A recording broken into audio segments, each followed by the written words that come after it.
Naghahanap ba kayo ng isang masarap at high quality na coffee and also have a perfect place and a perfect ambience? Also perfect for this rainy season. Let's go!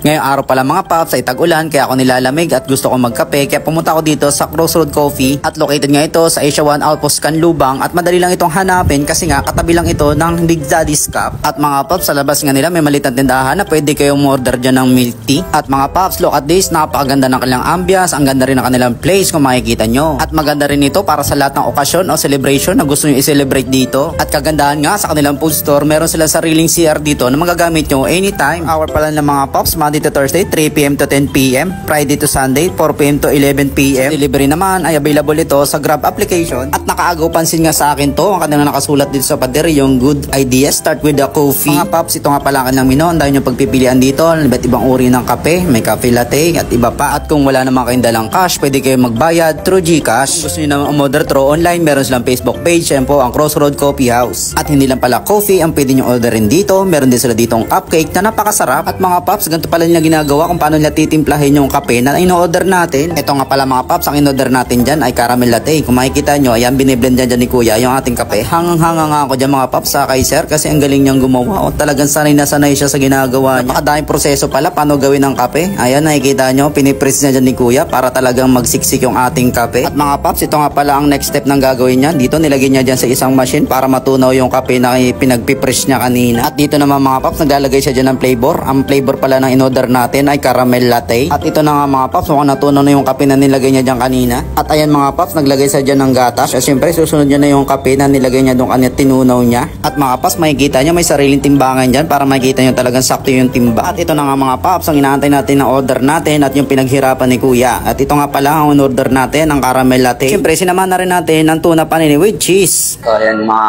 paps, nandito tayo ngayon sa Crossroad. Dito lang yan sa Asia 1 Outpost.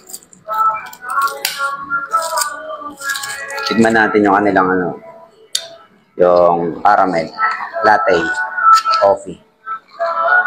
Very small lang yung order ko kasi hindi naman ako ganun kalakas magkape.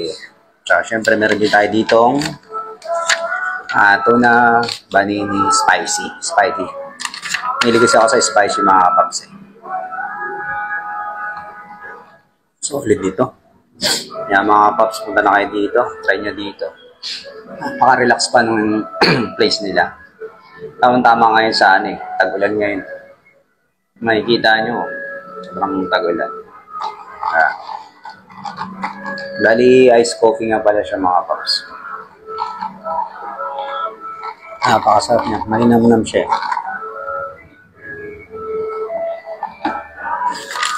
Siyempre, sabay mo nito. Ito.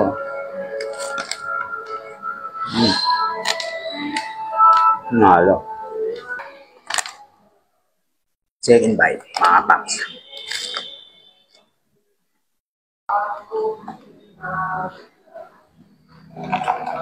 Yan nga mga pals, masyado na tayo nag-enjoy dyan para kumain at nagkape. Kung nagustuhan nyo ang video na to, paki-like and follow and share naman. At mga paps, i-follow nyo rin pala ang aking TikTok, ang Roms Ambrosio. Also, my YouTube account, ang Daddy Roms TV. Mga paps, ano pang inaantay nyo? Try nyo na dito sa Crossroad Coffee. At perfect na perfect nga ito ngayong tagulan, kaya thank you for watching.